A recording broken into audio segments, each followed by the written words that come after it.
awesome. It's been really good. The crowds have been plentiful, and it's been really good. The dudes in Russian circles are awesome too. So. Canada, man, they suck. That's true. They are really terrible as people and as bands. So, no. Am I though? I don't know. It's a good question. But Skyburial turns a year old next month. Like, how was the overall reception before? Better than I hoped, I guess. It still kind of blows my mind. I can't. It's crazy that it came out a year ago. I don't even really think about it like that, but I guess it did. It did come out a year. Son of a gun. How time flies. Talk about the lyrical themes to the album? Yeah, Mike. Yay.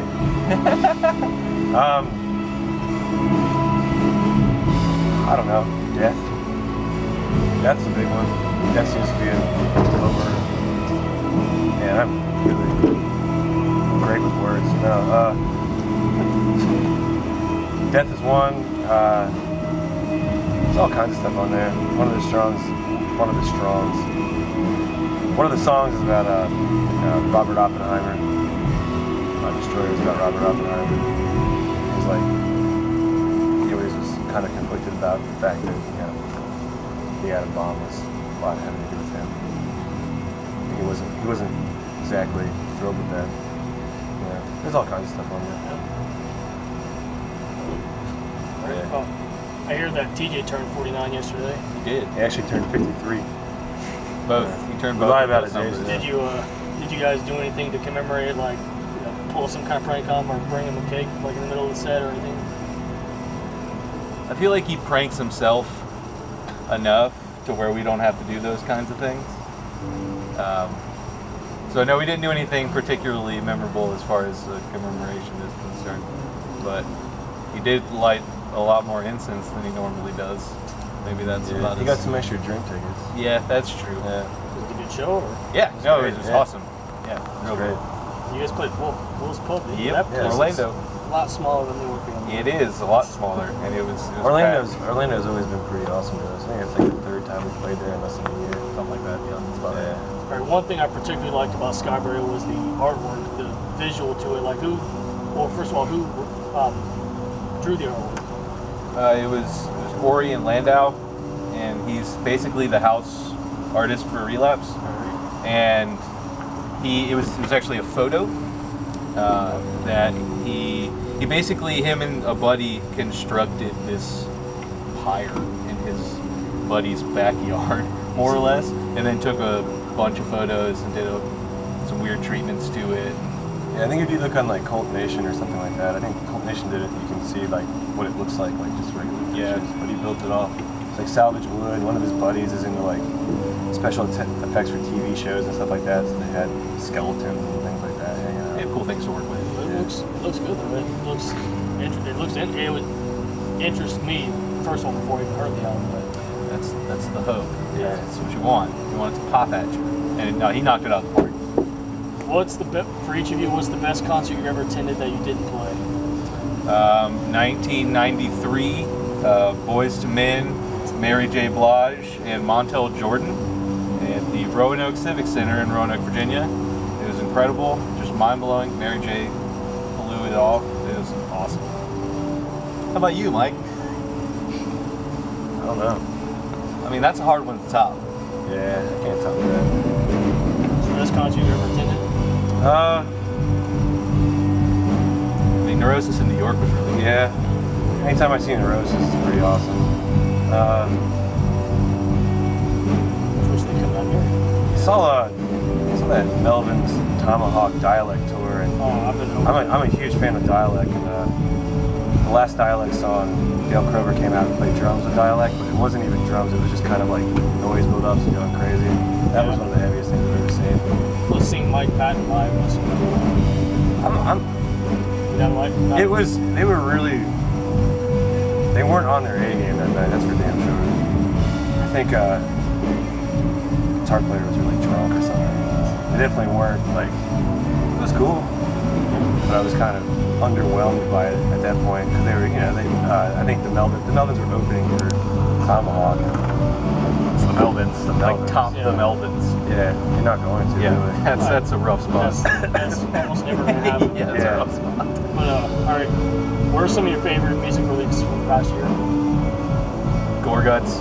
Oh, Colored Sands was my #1 album of the year. Yeah. Yeah, Gorgon's record's good. It's, I mean, practically flawless. It's amazing. I always thought like it is the best technical death metal album since Necrophagus' Epitaph to me. Dude, that record, Gorguts, that is, that's probably out of all the really good heavy stuff that came out this year, I listened to that a ton more than anything else. Oh yeah. That Cast Event record, Obsidian, was really, really good. Cult of Fire record's killer. That is good too. That EP by the band Bolzer is really, really good. The song of the year is that Entranced by We the have Bullshit played song. it. Well, I mean, we can't play it to death because it's awesome, but we've played that a lot. That's one of our van staples. There's been a lot of awesome metal records this year. Yeah, it was really good. I listen to real like underground black and death metal. Last year was a really good year for that stuff. Totally. Well, I was gonna say, did you check out the Intronaut album? I did, and I think it was good. I like the older Intronaut stuff more than I like the newer Intronaut of stuff. course. I mean, Void is phenomenal. That's the one that I liked, I guess, the most out of their stuff. But the new one, I mean, it's undeniably good. It's just not what I keep listening to Gorguts, and that's all that happens. Oh yeah, I mean, there were so many great releases from last year, but it feels like it's like everything is right here, and then Colored Sands is up here. Yeah, I think that's about right. It was just a flawless album. There were a whole bunch of like A- records this year, which is way more than normal, and then there was A++.